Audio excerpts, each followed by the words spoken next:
بسم الله الرحمن الرحيم الحمد لله رب العالمين وصلى الله وسلم على سيدنا محمد وعلى آله وصحبه أجمعين. اللهم صل على سيدنا محمد الفاتح لما أغلق وخاتم لما سبق ناصر الحق بالحق والهادي إلى الصراط المستقيم وعلى آله حق قدره ومقداره العظيم. اللهم لا علم لنا إلا ما علمتنا إنك أنت العليم الحكيم. اللهم علمنا ما ينفعنا وانفعنا بما تعلمنا وزدنا من فضلك علما وتعليما إنك على كل شيء قدير. We just had a few remarks tonight about, I had contemplated calling it physical culture and then Suluk. However, I called it fitness to include the previous things that we talked about. We talked about health and Suluk before. And so we wanted to talk about fitness, meaning the balance between elements that promote health. It's probably the way we'd probably put it. Some of you may have heard the talk that we gave the other night in the main mosque in Sydney. We talked about the factors of health. Mainly they consist in the food, drink, and air that are beneficial and health promoting. This is the first thing. We mentioned words of the Prophet sallallahu alaihi wasallam. بِحَسْبِ امْرِئٍ مِّنَ ما ملأ آدمي وعاء شر من بطن. The Prophet said, sallallahu alaihi wasallam, he said, no human being ever filled a vessel worse than a belly. He said, alayhi salatu wassalam. بِحَسْبِ امْرِئٍ أُكُلَاتٌ يَقِمْنَ صَلْبَهُ. It's sufficient for a human being for just have a few bites to keep his backbone upright. You know, if a person is out of it and starved to death, you know, they slump over, they don't stand up straight. فإن كان لا محالة فثلث لطعامه وثلث لشرابه وثلث لنفسه. Says if one must, then a third for one's food, a third for one's drink, and a third for one's breath. And so this is the most axial I take it to be the most axial of the Tibb an-Nabawi hadiths. There's many collections of them. Ibn Qayyim has a collection of the Tibb an-Nabawi hadiths, and others have put together collections of the hadith of the Prophet. One that interests us here is the dua from the Prophet sallallahu alaihi wasallam. It's in Sahih Muslim, Sahih al-Bukhari. The Prophet sallallahu alaihi wasallam said, "Allahumma ahyini ma kanat al-hayatu khayran li, wa tawaffani idha kanat al-wafatu khayran li." So Allah, keep me alive as long as life is better for me, and take my life, reclaim my soul. When reclaiming my soul, taking back my soul in death is better for me. And so what we mentioned in the other night at the mosque was a couple things. There's food and drink and there's food and drink and air, what the Prophet ﷺ mentioned in proportion. And there also has to be lack of these things. I was reading about people who don't eat anything whatsoever, and they survive.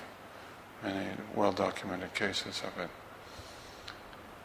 So many that one of the popes issued an edict that this is not an evidence that a person is a saint, because there are so many recorded instances documented, and so people eating nothing and surviving.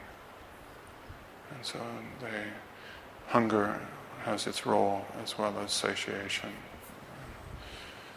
as we mentioned before. And the second one is the one that we've been asked to comment about. Our trainer, CEO Mari, has asked me to talk about the second of the things that make our health promoting. One is food, and what we mentioned, in proportion, and not too much, but rather in proportion, and hunger in proportion also. And I could mention in this context the protein cycling diet.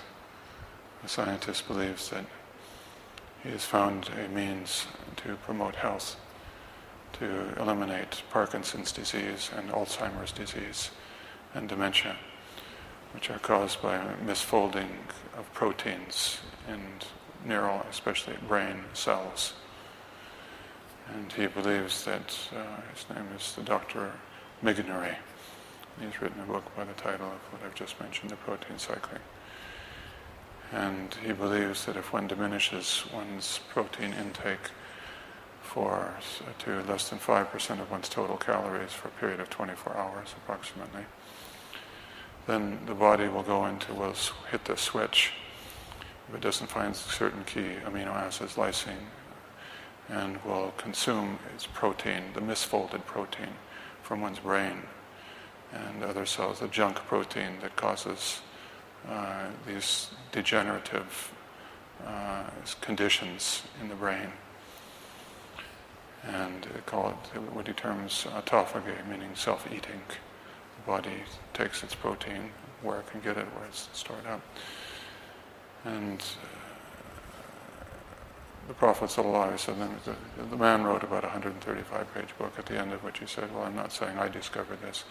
Many traditions say the same thing, that if you cut off your food, then the body will rejuvenate itself, will regenerate. The Prophet ﷺ said it in 2 words. He said, Sumu tasahhu. It's a conditional protasis. Protasis, the su'al al-shart wa jawab al-shart. Conditional sentence. Fast, and you will be healthy. The Prophet said, sallallahu alayhi wa sallam. Allah. So that being said, I was asked what impact has exercise had on my life? And the short answer is as much impact as any of the other, or as much impact as eating and drinking. It's something that has to be there and it cannot not be there. And one does not perish as rapidly, but one perishes as surely by degenerative diseases. And what we mentioned includes that which we consume, air, water, food. Ya ayyuhalladhina amanu kulu min tayyibati ma razaqnakum. Kulu min tayyibati washkuru lillahi in kuntum iyyahu ta'budun. O you who believe, eat of the fair viands, of the delicious things that we have created for you. And thank Allah, if it be Him who you truly worship. And the second is exercise, moving around. One has to stir around. All of the people of the generation of the Prophet ﷺ moved around, as I pointed out in the last section of the widths. It's one of the widths because of the evidences that we've mentioned from the Quran and Sunnah here. And it's something that has to be there, and if it's not, then the person will be ill. If they have native strength, because they have a strong heredity, then they'll get sick later. But if they don't, they'll get sick sooner. And in either case, they'll get sick, if they don't move around. And so the right measure, it's of paramount importance. They moved around a lot more than we did. They hauled buckets of water up out of the well. And they went to town. They went, in case if you've thought for a moment and speculated upon the most labor-saving device in anybody's house, we have to probably say it's the refrigerator. Because you can go stuff it with food and then eat out of it for an entire week. They didn't have that option. They had to hustle up the food each day except for certain things that were dried, things that they could cook up, like wheat, like dates, and they sort of dried foods.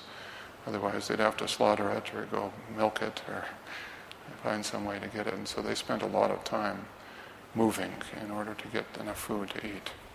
The Sahaba and the people of the time, those times. So make no mistake about it. They say, well, I work out an hour every day and I still got sick. I said, well, you don't. They did a considerable amount. It was considerably greater than that.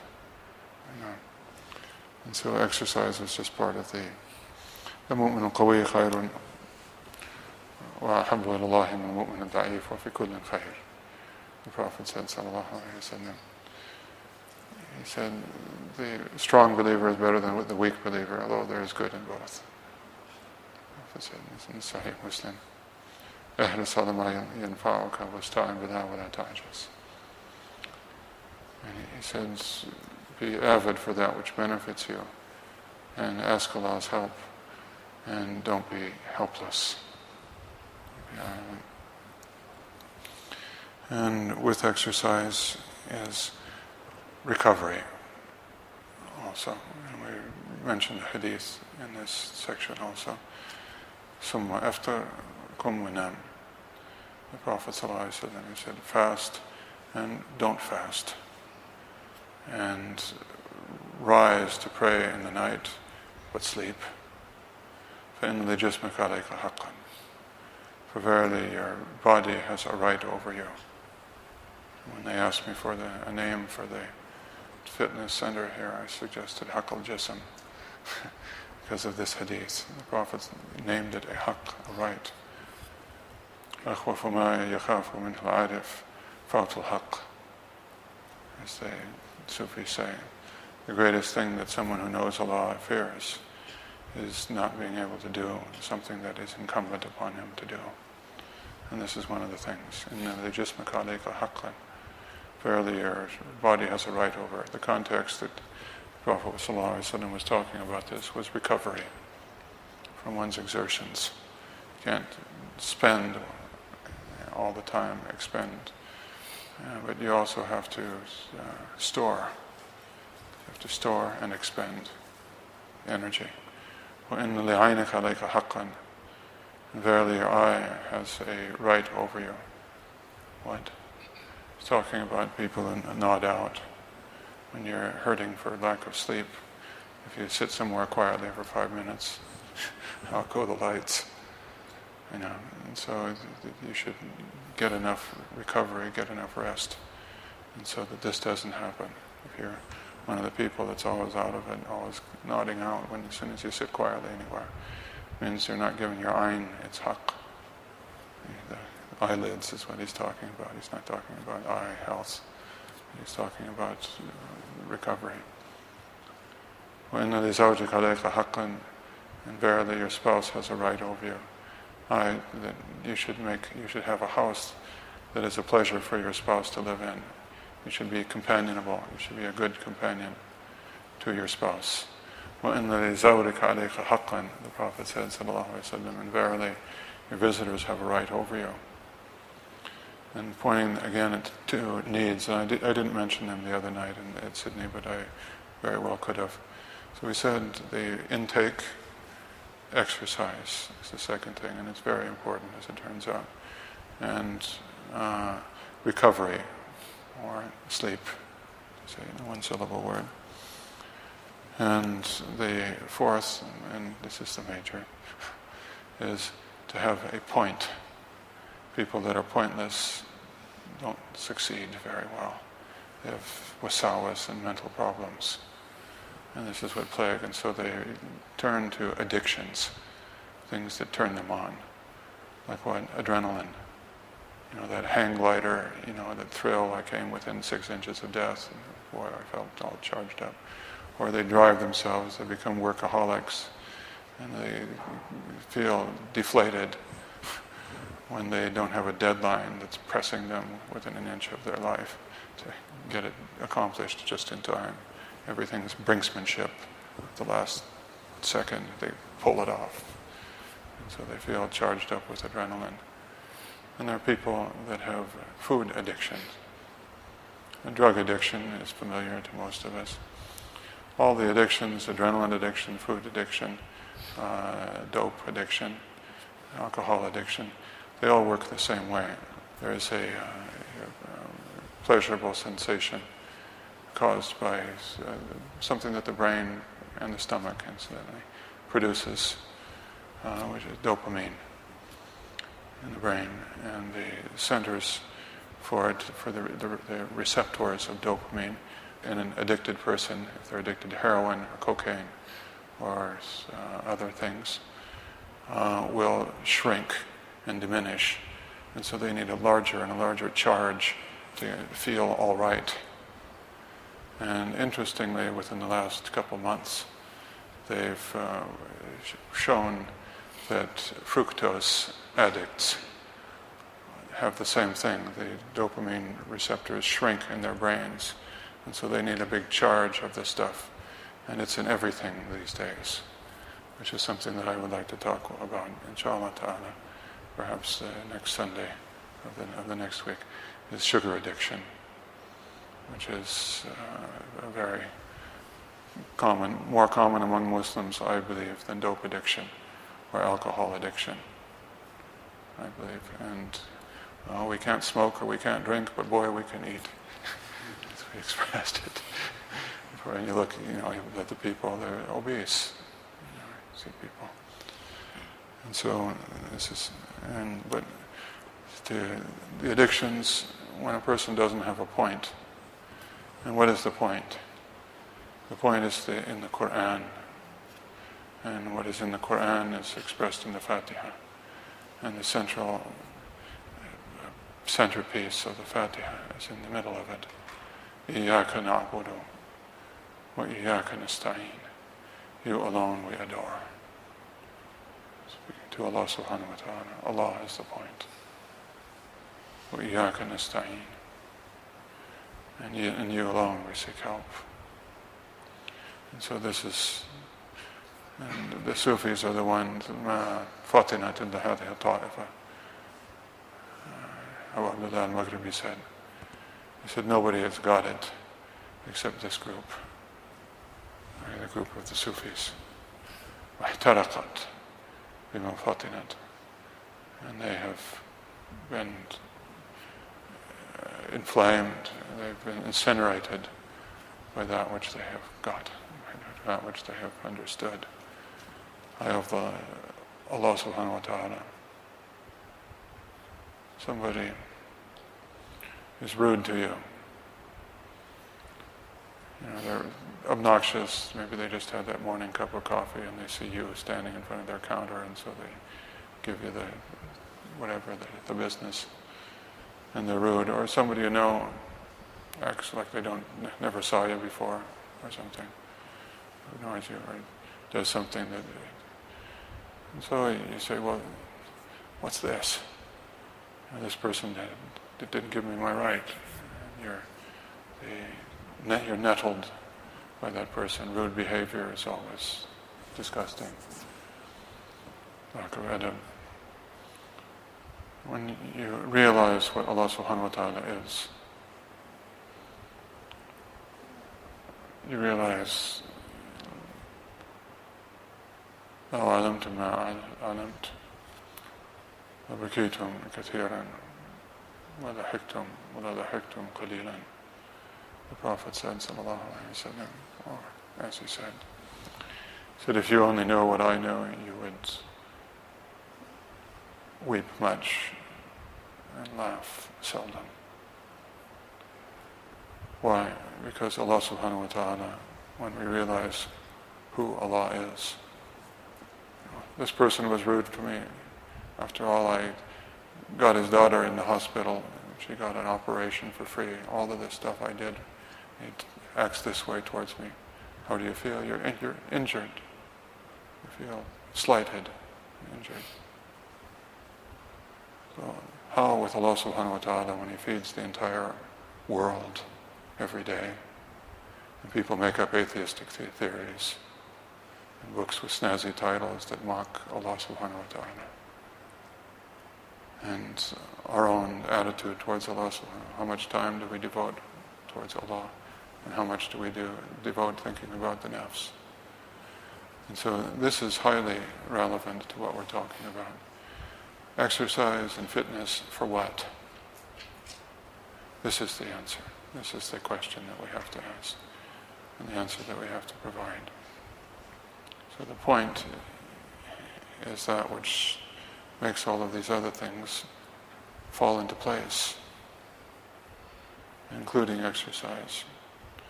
And so exercise is a means. Exercise has to be there, but it's a... And we have to add also, as the Prophet ﷺ, when he said, وَإِنَّ لِزَوْجِكَ عَلَيْكَ حَقًّا وَإِنَّ لِزَوْجِكَ عَلَيْكَ حَقًّا, is also something that a person needs. People that are lonely and that are neglected and that are despised and that are outcast and that don't have anybody that cares about them in any way. Such people have a very difficult time remaining healthy. People that are cut off from friendship and from the love of their fellow khalq of Allah subhanahu wa ta'ala. And so this is also the Prophet ﷺ called this a right. If you're somebody's spouse, if you're somebody's husband, if you're somebody's wife, you have to look at this and see if you're giving them their due. This is something that a human being must have. And a friend must have. So if you're a friend, we have suhbah with each other. And suhbah with the shaykh's suhbah with the murids. We're ashab, all the students. Ashab was the word for disciples in the old books of Sufism. So we have to see if we're giving each other the adab that is due to them, to each other. The adab al-akhuwa, Ghazali talks about this. If there's nothing in it except for me, then there's something wrong. There's something wrong. And so these are the things that I take to be the main factors in health. Then the things, the food, drink, and air. First thing, exercise. 2, recovery or sleep. 3, a point, which is, as we explained, Iyyaka na'budu, you alone we worship. You with our mind and with our body and with our soul and with everything, with our heart. And our fellow human beings. ما من ثلاثة في بدو ولا في قرية ولا في بدو لا تقام فيهم الصلاة إلا قد استحوذ عليهم الشيطان. The Prophet said, sallallahu alaihi wasallam, this is a rigorously authenticated hadith from the Prophet. There are never 3 men in any village, in any town, or in any wasteland, waste place, desert, where the salat is not undertaken by them together, except that the devil gets the upper hand over them. عَلَيْكَ بِالْجَمَاعَةِ وَإِيَّاكُمْ وَالْفُرْقَةِ. See well that you adhere to the group, and beware, you. The Prophet was switched from talking about somebody to talking to each of us, each of the ummah. He says, see well that you adhere to the group, and beware of being off by yourself. فَإِنَّمَا يَأْكُلُ الذِّئْبُ الْقَاسِيَةَ. For verily the wolf only eats the sheep that is far from the others. And that's the one that he brings down, the Prophet telling us. And this is what we see. Somebody who disappears for a month of Sundays often disappears for good.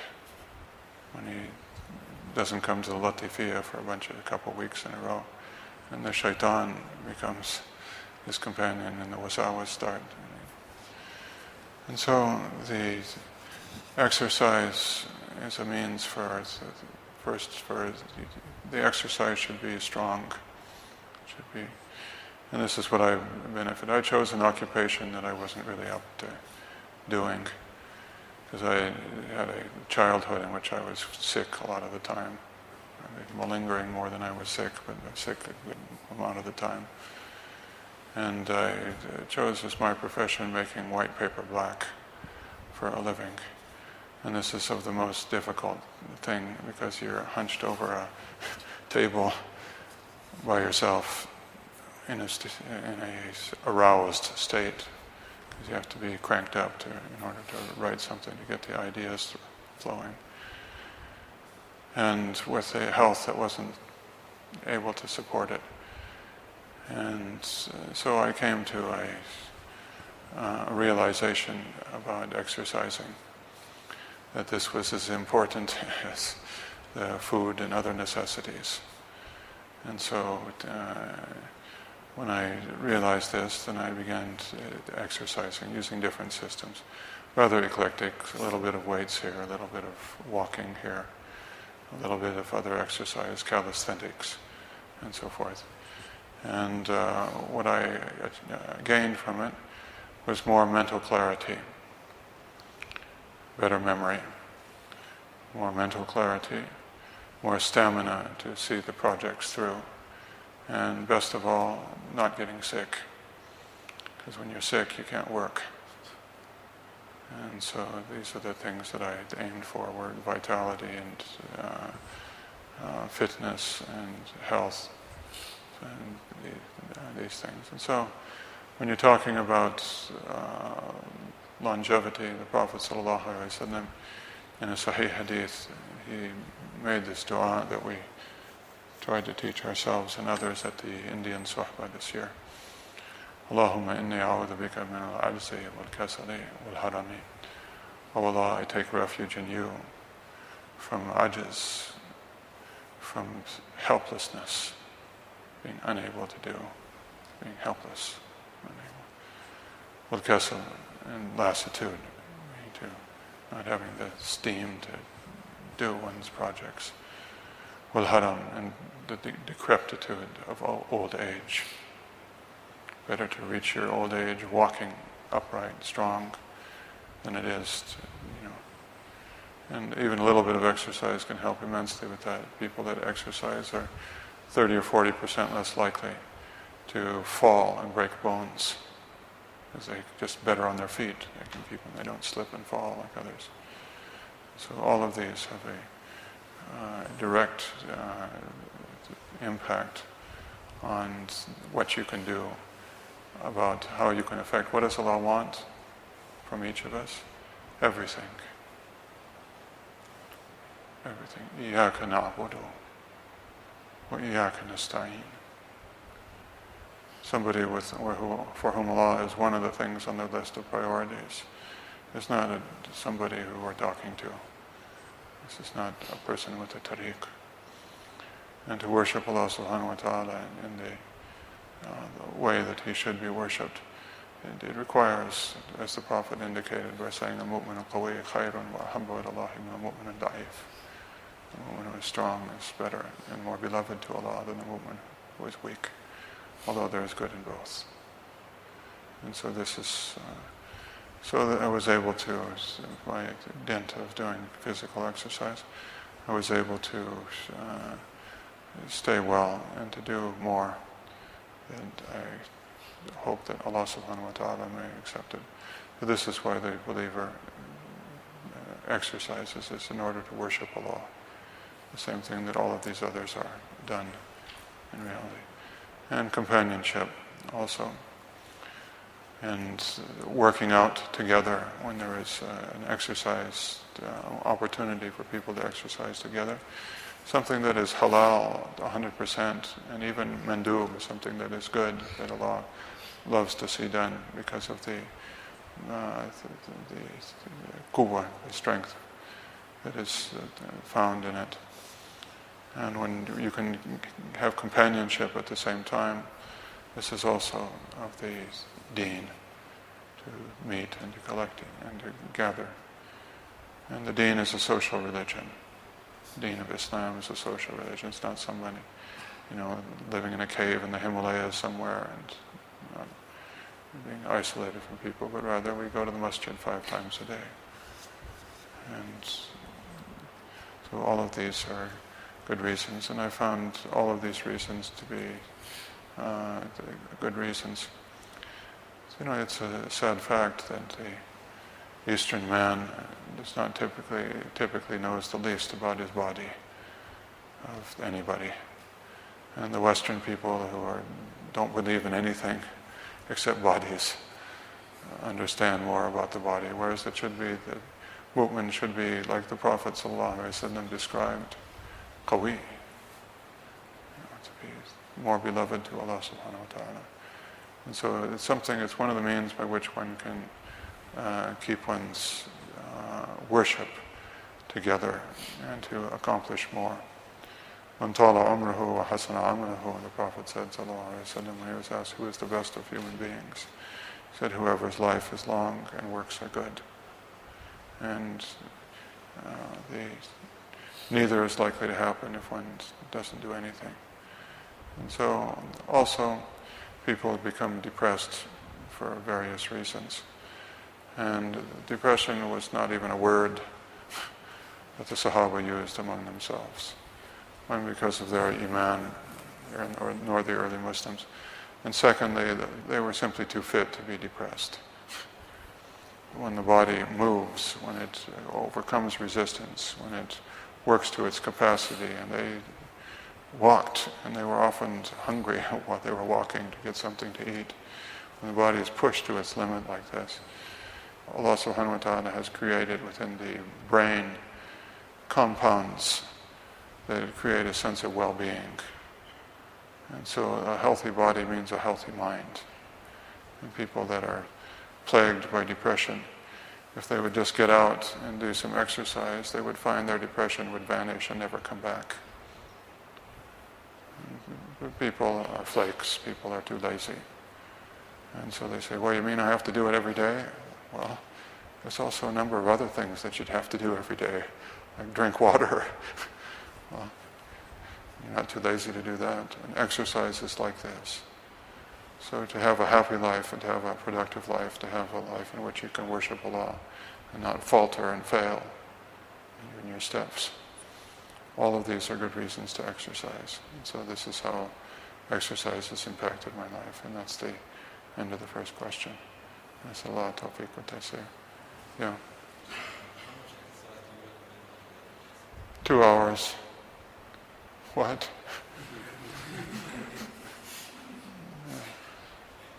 No, but of various sorts, including going to the masjid, stirring, what I term stirring around. Whenever I go to any place,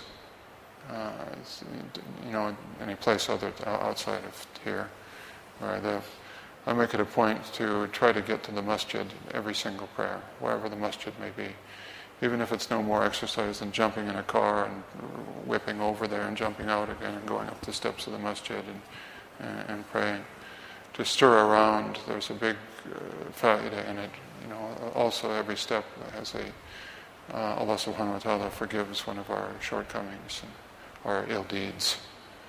And this is enough to make us do it. And so, for both of those reasons. So, it depends. Some people are naturally strong and they don't need that much exercise. But that's how much I recommend. So an hour would probably do it. Nasallallahu tawfiq wa taysir. Coming from the mosque, some calisthenics. But to make a day of rest where you don't exercise, this is important also. And I do recommend, I don't have any interest in it, but I do recommend Sidi Omari's program. Why? Because he's an expert in his field, expert at training people. And he knows the ratios that are appropriate for working out and recovering. And he's always changing the things, and this makes a person fitter. There are all sorts of, and we don't understand what a blessing this is. And so I would highly recommend it.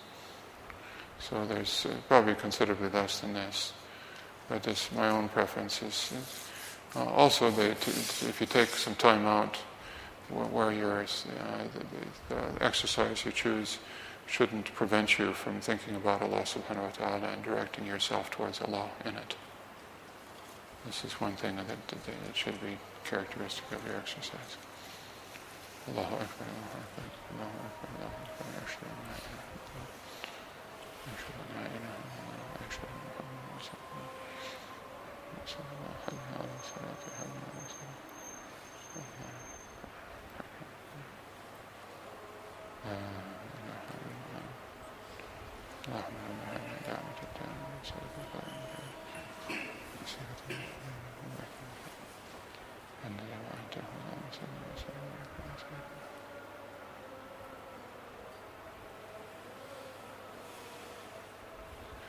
I would say 2 hours is probably somewhat of an exaggeration.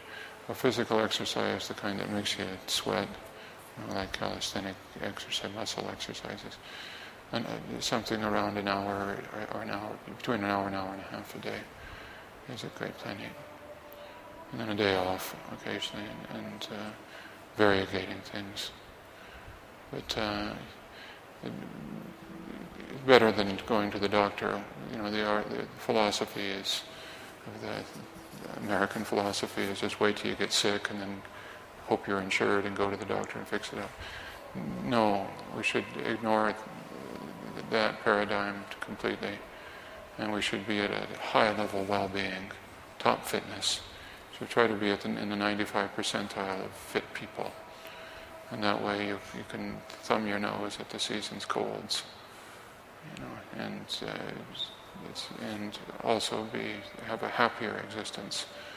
Also, you can take you have more patience with things. Typically, you can withstand more things. So all of these, and the mental clarity. Also, the simple time when you're not using your brain. Somebody who's always has to be occupied with something, always listening to the radio or reading the newspaper, or going to work or typing or answering his emails. All this is the equivalent of the social whirl in the wasting time during the day. Also, to be educated or to have thoughts that have any value, you have to be able to not be wrapped up, not have a continual glut of being told what's happening in verbal terms in your brain, but rather have a time when you're not thinking about anything in particular, and so that creative ideas can arise in your mind. And this is one of the greatest benefits of exercise also, is that, unexpected solutions arise to problems that you were thinking about. You get to see things, contemplate them from different angles. I consider this one of the most valuable things that comes out of my exercise. Is I'm not simply soaking up someone else's thoughts by reading or something like this, but rather thinking about these.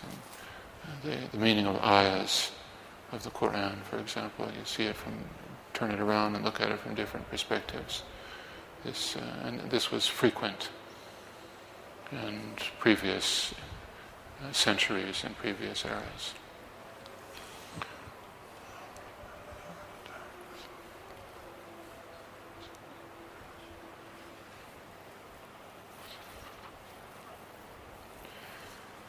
Allah.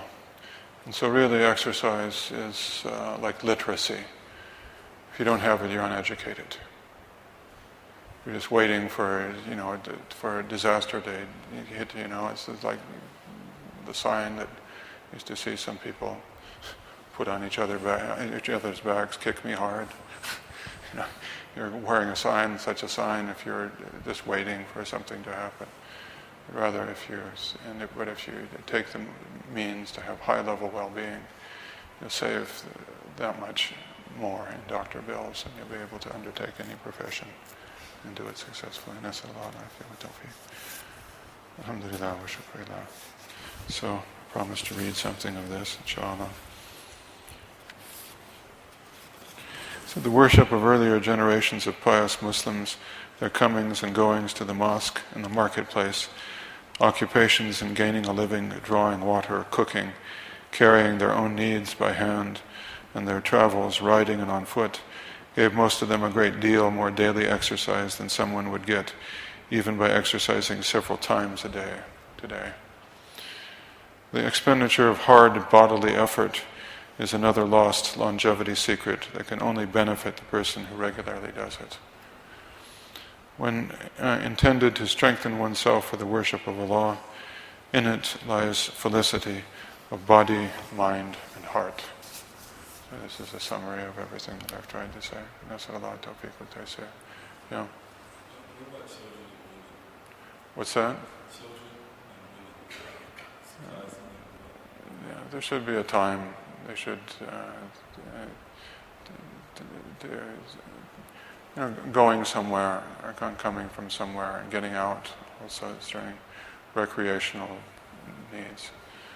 My father used to solve this need for taking scenic pictures of mountains and valleys and things, and taking us all on an outing by hiking trips. And they were quite strenuous indeed, my poor mother. But this is how some of the brothers in England have done, is by going out camping and so forth. And then it helps the kids a lot also. So this is something we can recommend. Yeah. We feel that vitamin D deficiency, what ladies can do who are covered. Yeah, that's certainly important. I can't emphasize this enough. Vitamin D deficiency was the question. People are vitamin D deficient. Someone came to me not too long ago from a native of this land, and he was convinced that he was cursed forever because of a dream that he had when he was 10 years old. And so we sent him down to the hospital to get his vitamin D checked out. It should be about 70. It's the score that they recommend, and his was down at 27. 30, if you get down to 30, you can start seeing things, having psychosis, psychotic, craziness, and wasawas. And so we recommend that everyone get it checked, especially men and women, because everybody's kind of dodging the sun these days because of skin cancer and whatnot. And many people are short on vitamin D, especially the Indo-Pak community in Britain, because it's at a very high latitude. Most of Britain is like Alaska in its latitude. So the sun is not there during the winter time. So nas'Allah al-afiyah wa tawfiq. Walhamdulillah rabbil alameen. Wa hayya ala salat. Inshallah ta'ala, kind of wandering through the topic. I wanted to put it in context. Exercise for what is what we should ask Allah subhanahu wa ta'ala to give us a niyyah for Allah subhanahu wa ta'ala in this and in everything. But this exercise is $1 million secret. Happiness and strength and vitality and intelligence and many things are increased by using it. Nas'Allah al-afiyah wa tawfiq. So make an intention for Allah and seek Allah alone in all of our intentions. And this is the key. وَبِاللَّهِ تَوْفِيقٌ وَالْمُؤْمِنُ الْقَوِيُّ خَيْرٌ وَأَحَبُّ إِلَى اللَّهِ مِنَ الْمُؤْمِنِ الضَّعِيفِ. And the strong believer is superior and more beloved to Allah than the weak believer. Nas'Allah tawfiq wa taysir as the Prophet said, sallallahu alayhi wa sallam. Wa hayya ala salat. Fatiha.